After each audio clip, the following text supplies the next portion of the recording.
लग रहा है कि आप ऐसा देख रहे हैं जिसकी वजह से आपको लगता है कि बीजेपी का दिल्ली का राजनीतिक वनवास खत्म होने वाला है?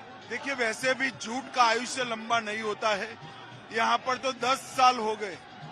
अब झूठ एक्सपोज हो चुका है, भ्रष्टाचार के मुद्दे पर, झूठे वादों के मुद्दे पर, और इसके साथ साथ इन्होंने जिस प्रकार से दिल्ली को बदहाल बनाया, गांव हो, शहर हो, झुग्गी झोपड़ी हो, अच्छी कॉलोनियां हो, सब जगह पे अव्यवस्था, बदहाली है। जनता त्रस्त है। निश्चित रूप से ईश्वर परिवर्तन।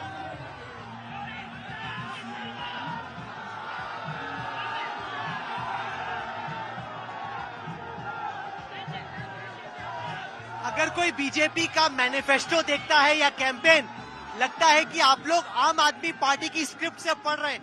सारा उनका वेलफेयर एजेंडा, उनकी रेवड़ियां, बीजेपी भी वही रेवड़ियां बांट रही है दिल्ली में। देखिए, हमने तय किया है कि एक भी गरीब कल्याण की योजनाओं को हम बंद नहीं करेंगे। देश में सबसे पहले गरीब कल्याण की योजना 2014 के बाद मोदी जी ही लेकर आए हैं। चाहे 5 लाख तक का इलाज फ्री हो, चाहे घर फ्री हो, चाहे शौचालय हो, चाहे 5 किलो अनाज हो, ये सारी गैस का सिलेंडर हो, ढेर सारी योजनाओं को भारतीय जनता पार्टी ने ही जमीन पर उतारा।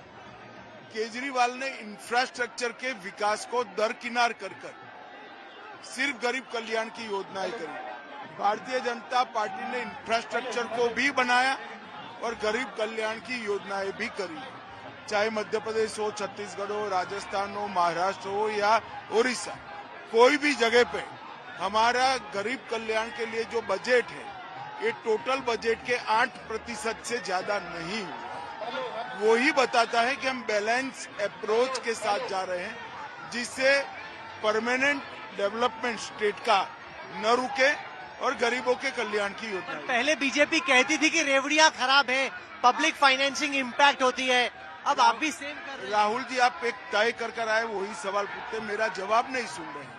हम बैलेंस अप्रोच की बात करें। इन्होंने सिर्फ योजनाएं और स्कीमों की, पानी का शुद्धिकरण का प्लांट नहीं लगा, यमुना शुद्ध नहीं हुई, रोड अच्छे नहीं है, कूड़ा उठता नहीं है, लोगों को अस्पताल अच्छे दे नहीं पाए, स्कूलों में विद्यार्थियों की संख्या कम हो रही है।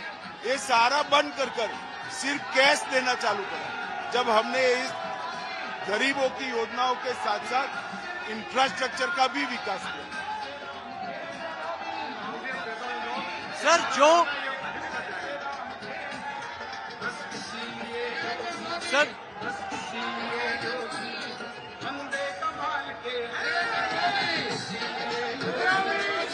सर, लेटेस्ट हमला ये है कि यमुना में जहर मिला के दिल्ली के लोगों को पिलाया जा रहा है। हरियाणा की सरकार यमुना में जहर मिला रही है, इस तरह के आरोप इस इलेक्शन में लग रहे हैं। मैंने आज उनको पूछा है कि कौन सा जहर मिला है, इसका नाम दीजिए। जहर मिला है, इसका टेस्ट का रिपोर्ट कहाँ है? और आपने पानी रोका तो कम से कम 10 गांव डूब जाने चाहिए थे, एक भी गांव में बाढ़ भी नहीं आई है।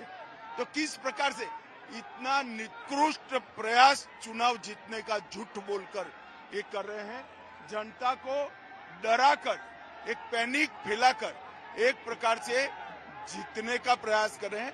हमने चुनाव आयोग को भी कंप्लेंट की है और हमारी हरियाणा सरकार इन पर केस भी करने जा रही है। सर, ये जो हर रोज एक तरीके से अटैक होता है, क्या आपको लगता है कि आम आदमी पार्टी एजेंडा सेट कर रही है और आप उस पर रिस्पॉन्ड और रिएक्ट कर रहे हैं? यूजुअली आप एजेंडा सेट करते हैं और बाकी आपके पीछे पीछे भागते हैं। आपको जो एनालिसिस करना है करो। जनता के दिल से जो पार्टी निकल जाती है वो कभी चुनाव नहीं। आप चुनाव को रिपोर्ट कर रहे हो, मैं चुनाव लड़ता भी हूँ और लड़ाता भी हूँ, तो मेरा काम एकदम समझने का प्रयास मत करो। इस चुनाव को हम प्रचंड बहुमत से जीतेंगे। आपको लगता है कि हरियाणा और महाराष्ट्र में जो हुआ दिल्ली में रिपीट हो सकता है?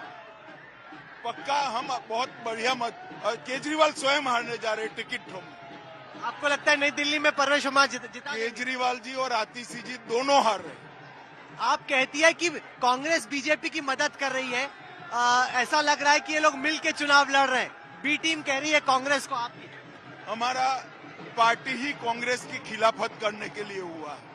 हम कभी कांग्रेस के साथ मिलकर राजनीति नहीं कर सकते, हमारे गहरे मतभेद हैं। अब खड़गे साहब अगर कुंभ की डुबकी को गरीब कल्याण के साथ जोड़ते हैं, गरीबों के भूख के साथ जोड़ते हैं, तो मैं खड़गे साहब को कहना चाहता हूं 80 साल के हो गए, आपने एक भी डुबकी नहीं लगाया, मगर गरीब कल्याण हुआ क्या? हमने डुबकी भी लगाई और गरीबों का कल्याण भी किया है। हमारा सनातन में दृढ़ विश्वास है, हम सम्मान करते हैं परंपराओं का, संस्कृति का, और कांग्रेस इसका विरोध करने वाली पार्टी। आपका एक्सपीरियंस कैसा था कुंभ में? आप गए, ऐसा लग रहा है कि देश का हर आदमी ही वहां पे जा रहा है।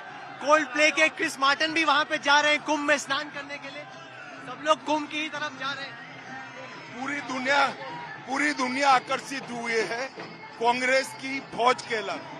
सर, खत्म करने से पहले ये बताइए कि क्या आपने सोचा है कि दिल्ली में अगर आपकी जीत होती है तो बीजेपी का सीएम चेहरा कौन होगा?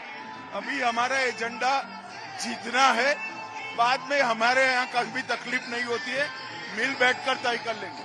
क्योंकि परवेश वर्मा को लग रहा है अगर वो जीत गए दिल्ली में केजरीवाल के खिलाफ तो उनकी लॉटरी लगी। सभी 70 लोगों को ऐसा लगता है और कोई भी बन सकता है। अमित शाह जी, आपने हमें वक्त दिया, बहुत बहुत शुक्रिया। बड़ी भीड़ यहाँ पर आपसे मिलने के लिए इंतजार कर रही है, तो बहुत बहुत शुक्रिया।